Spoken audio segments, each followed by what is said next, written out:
Have you ever wondered why some people in their 80s radiate vitality and joy, while others seem to wither away in their 60s? What if I told you that the difference often comes down to 5 critical mistakes that many make as they age?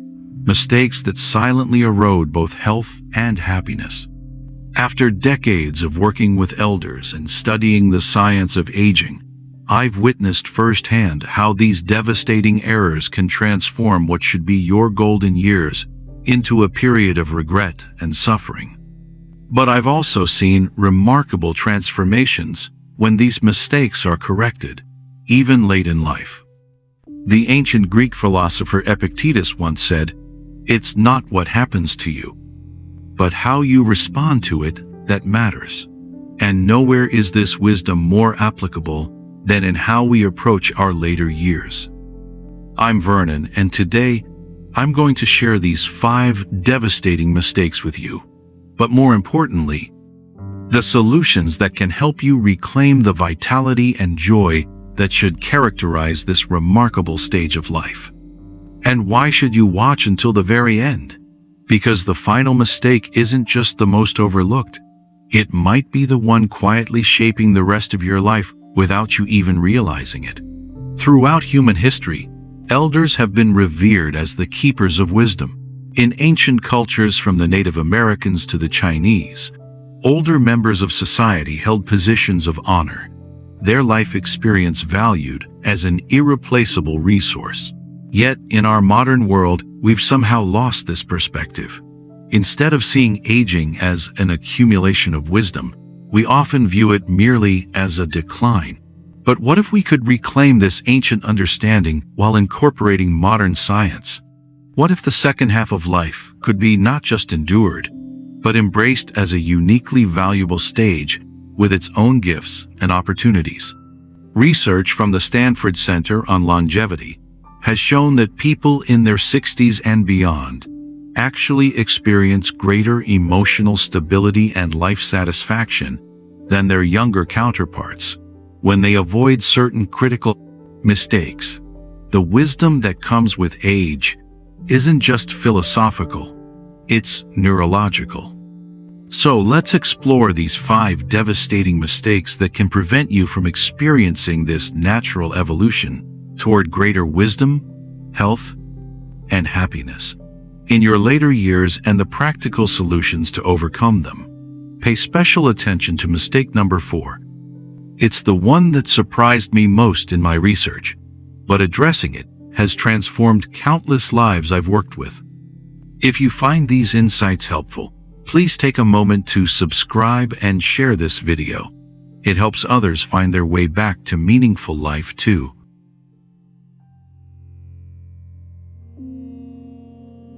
I remember my neighbor Margaret, a brilliant former professor who, after her husband died, gradually withdrew from her social circles.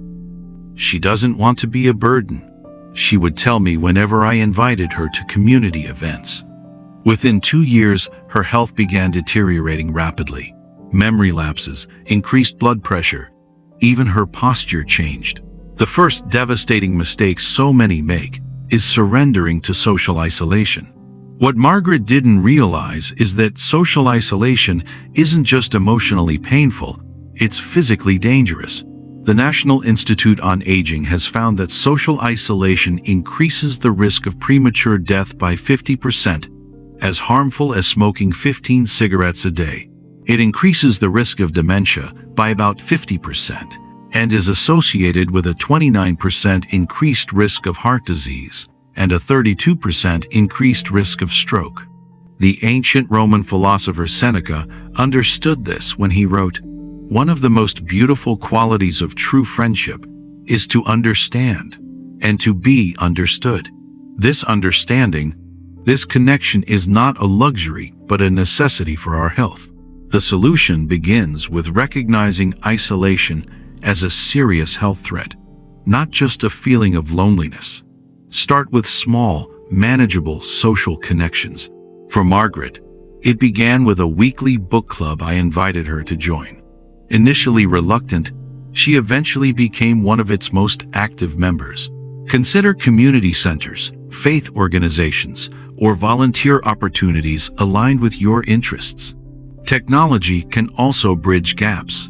A study in the Journals of Gerontology found that older adults who use social media and video calling experienced significantly less depression than those who didn't. My client Howard, at 78, reconnected with his college alumni through Facebook and now has weekly video calls with friends across the country. Most importantly, reframe how you think about social connection. It's not about being entertained or even supported. It's about contributing. When Margaret began sharing her knowledge of literature with younger members of the book club, her entire demeanor changed. She had purpose in her connections. Remember, meaningful social connection isn't self-indulgence, it's self-preservation. And it's never too late to rebuild your social world. If this story resonates with you, just comment "Reconnect" below.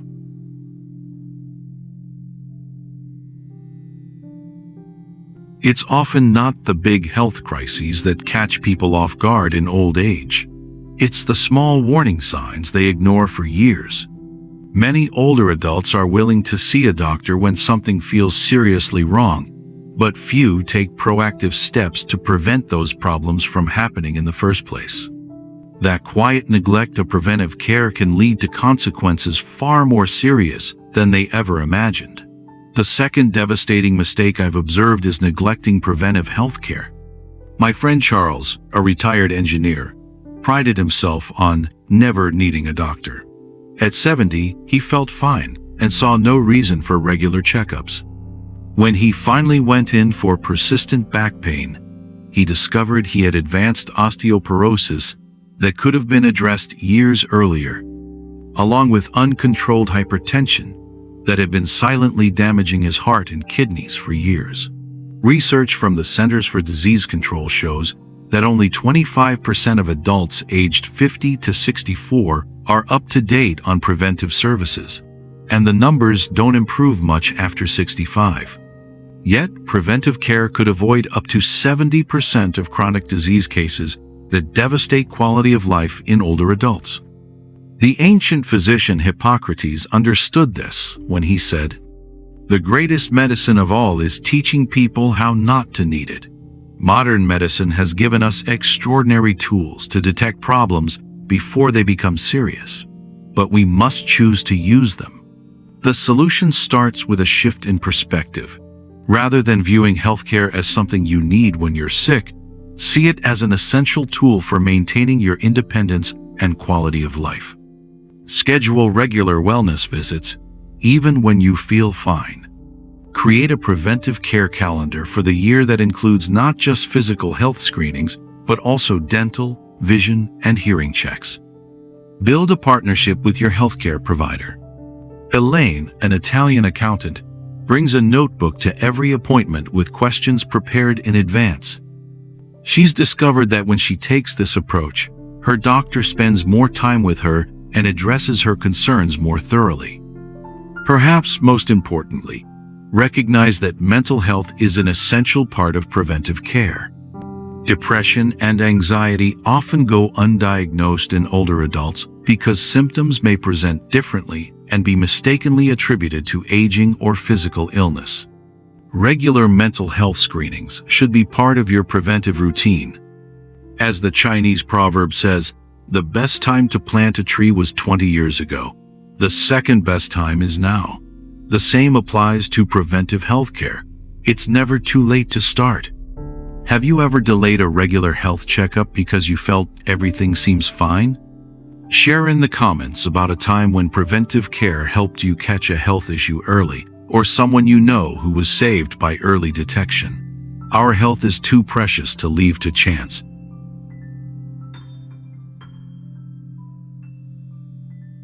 Financial security in later life isn't always lost through reckless spending or lack of savings.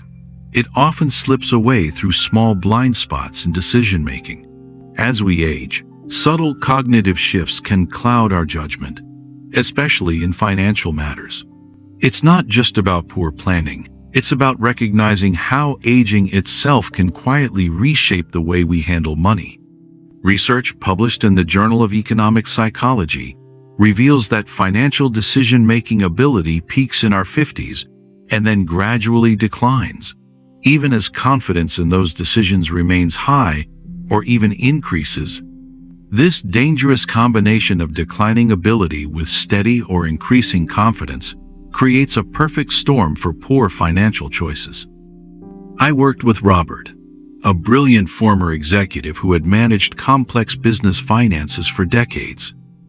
At 75, he began making uncharacteristically risky investments and fell victim to a sophisticated financial scam. When his daughter expressed concern, he dismissed her and said that he'd been handling money since before she was born. The ancient Greek philosopher Aristotle noted that wisdom is knowing when you don't know. This becomes especially crucial with finances as we age. Rather than surrendering your independence, it's wiser to build in systems that protect you from future blind spots. That starts with simplifying your financial life before it becomes urgent. Consolidate accounts, automate recurring payments, and keep a clear, accessible record of where everything is. Second, build financial redundancy into your life. My friend Beverly set up a trusted contact on all her financial accounts, someone who would be notified of unusual activity. She also arranged for key bills and statements to be sent to both herself and her son, creating a second set of eyes on her finances without surrendering control. Recognize that financial capacity often declines gradually, not all at once. Create a financial advance directive that specifies who will make decisions if you cannot and under what circumstances they should step in. Having this conversation while you're fully capable allows you to maintain control over the process. Most importantly, be aware that scammers specifically target older adults, with financial exploitation costing seniors billions annually. A Yale University study revealed that even mild cognitive impairment significantly increases vulnerability to scams. Protect yourself by establishing a pause rule to never make significant financial decisions without a 48-hour consideration period and consultation with a trusted person. Remember, maintaining financial health isn't just about having enough money. It's about protecting what you've worked your entire life to build. But even with financial stability, many seniors still find themselves feeling lost. Because the truth is, a secure life means very little if it no longer feels meaningful.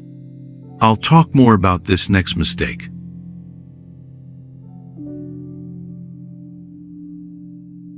Once the bills are paid and the basics are secured, a different kind of hunger often emerges: the need for purpose. It's something money can't buy, and yet without it, even the most comfortable life can feel painfully empty. Many seniors unknowingly begin to drift after retirement, not because they're lazy or unmotivated, but because no one ever taught them how to retire with meaning. The fourth devastating mistake, and perhaps the most surprising in its impact on health, is abandoning purpose and passion in later years. Too often, retirement becomes not just a change in employment status, but an accidental surrender of meaning and direction. I'll never forget meeting William, a retired school principal who spent the first 3 years of his retirement primarily watching television. When I asked about his interests, he shrugged and said, "At my age, what's the point of starting anything new?" Within those 3 years, his health had declined dramatically, not from any specific disease, but from what his doctor called a failure to thrive. What William didn't realize was that purpose isn't just psychologically beneficial, it's biologically necessary. A landmark study published in JAMA Network found that adults over 50 with a strong sense of purpose in life had a 40% lower rate of stroke, heart attack, and other cardiovascular events compared to those without such purpose. Even more remarkably, research from the Rush University Medical Center showed that people with high purpose in life were 2.4 times less likely to develop Alzheimer's disease. The 13th century poet Rumi understood this when he wrote, Everyone has been made for some particular work, and the desire for that work has been put in every heart. Modern neuroscience confirms that purposeful activity literally reshapes the aging brain, creating new neural pathways and preserving cognitive function. It starts by letting go of the belief that purpose disappears with retirement. True purpose isn't about job titles or paychecks. It's about contributing, connecting, and staying engaged with life itself. For William, that shift happened when he began volunteering at an after-school program, using his years of experience in education in a fresh way. Within months, even his doctor noticed the impact. His physical health markers had improved. Create an inventory of your values, skills, and experiences. What matters most to you? What problems do you care about solving? What brings you joy? Then look for ways to translate these into meaningful action, whether through volunteering, mentorship, creative expression, or learning new skills. What new purpose have you discovered after retirement, or in a new chapter of life? Or perhaps you're struggling to find something meaningful. Share your story or questions in the comments below. Our community can learn from and inspire each other. Remember that purpose doesn't have to be grand or world-changing to be meaningful. As the Dalai Lama said, just as ripples spread out when a single pebble is dropped into water, the actions of individuals can have far-reaching effects. Thank you for listening all the way through, end quote. That tells me you're someone who still seeks meaning, even in the quietest chapters of life. If that sounds like you, hit subscribe and join a growing community of thoughtful seniors rewriting what aging truly means.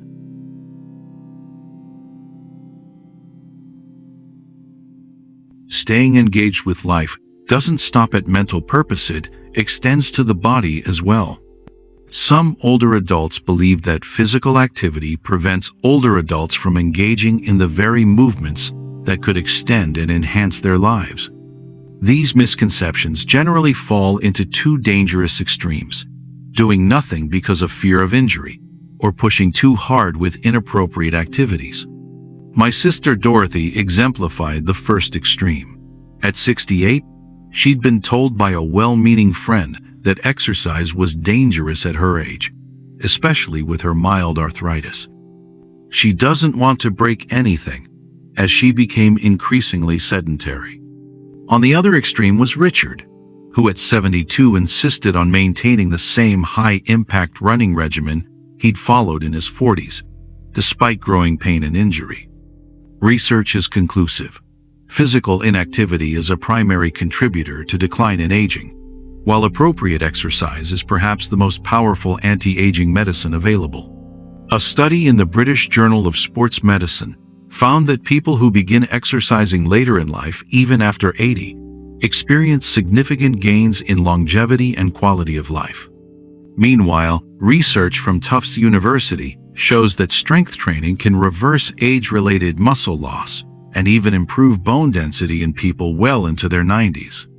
The ancient Greek physician Hippocrates recognized this when he said, "Walking is man's best medicine." Modern kinesiology confirms that appropriate movement is essential not just for physical health, but for cognitive function and emotional well-being. What matters most isn't intensity, but intention. Nearly everyone, regardless of age or ability, can benefit from some form of movement. The key is not just choosing what your body can do, but also honoring what your spirit resonates with. When movement aligns with meaning, it becomes more than exercise, it becomes renewal.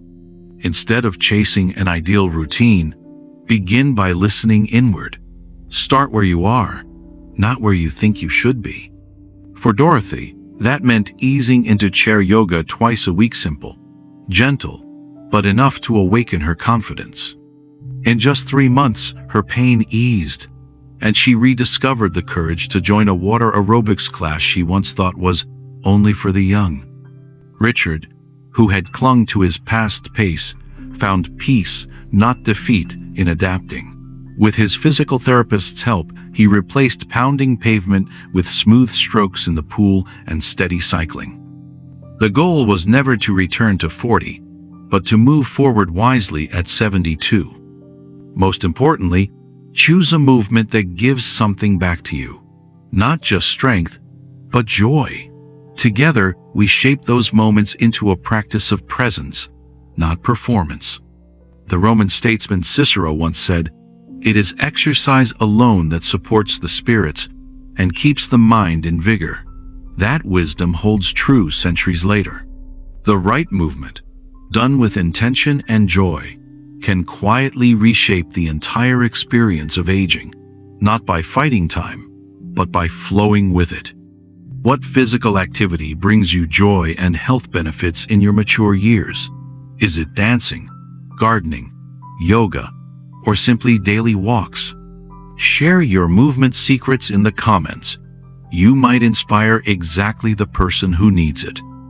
As we reach the end of our journey together today, let's remember that the path of aging is not a decline, but an evolution on that can lead to some of the most meaningful and joyful years of your life, if you navigate it wisely. We've explored 5 devastating mistakes that can derail this journey. Surrendering to social isolation, neglecting preventive health care, falling prey to financial decision blind spots, abandoning purpose and passion, and misconceptions about physical activity. But more importantly, we've discovered practical solutions to each of these challenges. The philosopher Seneca wrote, "Life is long if you know how to use it." The wisdom of the ages and modern science agree. How we live matters more than how long we live. By avoiding these 5 critical mistakes, you're not just adding years to your life, you're adding life to your years. I encourage you to take one action today based on what you've learned. Perhaps reach out to reconnect with someone important to you. Schedule that preventive health screening you've been putting off. Review your financial protections. Reflect on what gives your life purpose. Or simply take a walk, celebrating the gift of movement. What changes will you make based on what you've learned today? Your story may be exactly what another viewer needs to hear. Thank you for joining me today. If you found value in this discussion, please share it with someone who might benefit. Subscribe to our channel and join our community in the comments below.